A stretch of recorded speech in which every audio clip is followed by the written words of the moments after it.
பள்ளி கல்லூரிகளுக்குமே ஏறி இறங்குகின்ற RN ரவி அவர்களே, உங்களுக்கு கல்லூரி போனாலும் பதிலடி தக்க மாணவர்கள் பதிலடி கொடுத்தார்கள். தமிழ்நாடு என்று எங்களுக்கு இயற்கையாகவே எங்கள் மக்களுடைய உரிமைகள் கேட்டு பெற்ற ஒரு நாடு. தமிழ் தேச மக்கள் முன்னணியினுடைய தோழர் வழக்கறிஞர் தெய்வமான் அவர்கள் வாழ்த்துறேன்.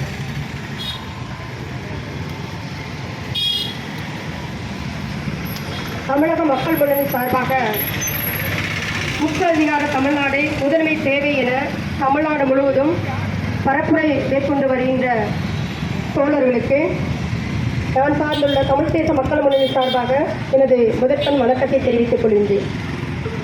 அன்பார்ந்த தோழர்களே, தமிழ்நாடு குறித்து தமிழகம் என்று பெயர் மாற்றப்பட வேண்டும் என்று ஒரு கருத்தை முன்வைத்த ஆளுநருக்கு இந்த தமிழ்நாடு ஒரு சவுக்கடி கொடுத்தது.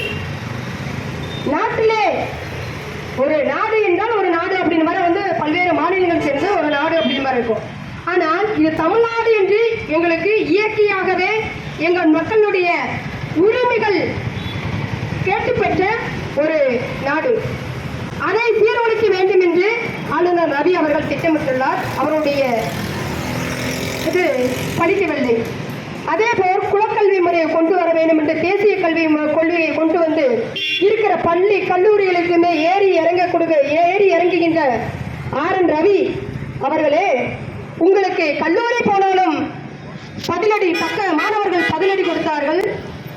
பல்கலைக்கழகங்களுக்கு போனாலும் பதிலடி கொடுத்தார்கள். பள்ளிகளுக்கு போனாலும் உங்களுக்கு தக்க பதிலடி கொடுத்தார்கள். இங்கு மக்களுக்காக போராடுகிற நாங்கள் உங்களுக்கு அதற்கு மேலாக பதிலடி கொடுத்து வருகிறோம். இது மட்டுமல்லாமல் இந்த ஒன்றிய அரசு இந்த இன்னொரு இதை கொண்டு வந்தாங்க.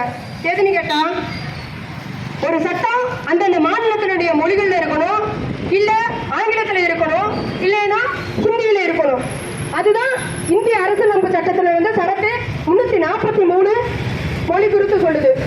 ஆனால் இவர்கள் புதிய சட்டம் என்ற பெயரில் பாரதிய நியாய சங்கீதா, பாரதிய நியாய சுரக்ஷா சங்கீதா, பாரதிய சாட்சி அதிநியம் சொல்லி ஒரு சமஸ்கிருதத்தில் பெயரை கொண்டு வந்தது மட்டுமல்லாமல் அங்கு உள்ள சட்ட பிரிவுகளை மிகவும் கடுமையாக்கி மக்களை எல்லாமே குற்றவாளியாக்கி கூண்டுக்குள் நிற்க வைக்கிறது இந்த ஒன்றிய அரசு. அதற்கும் நாங்கள் பல்வேறு போராட்டங்களை முன்னெடுத்து வந்திருக்கிறோம். இது மட்டுமல்லாமல் இப்படி ஒவ்வொரு விஷயத்திற்காக இருந்தாலும் இந்த கங்காணி ரவி அவர்கள் எங்களுடைய ஏக்கர் கணக்கில் இருக்கிற நிலத்தில் நீங்கள் குடிபெயர்ந்து இருந்து கொண்டு, ஆனால் எங்களுடைய மக்களுடைய தேவைகள் என்ன என்பதை நீங்கள் செய்து கொடுக்காமல் எங்களுக்கு நாங்கள் கொடுக்கப்படுகின்ற சட்ட மசோதாக்கள் அனைத்தையுமே நீங்கள் கிடப்பில் போட்டுக்கொண்டு எங்களுக்கு மக்களால்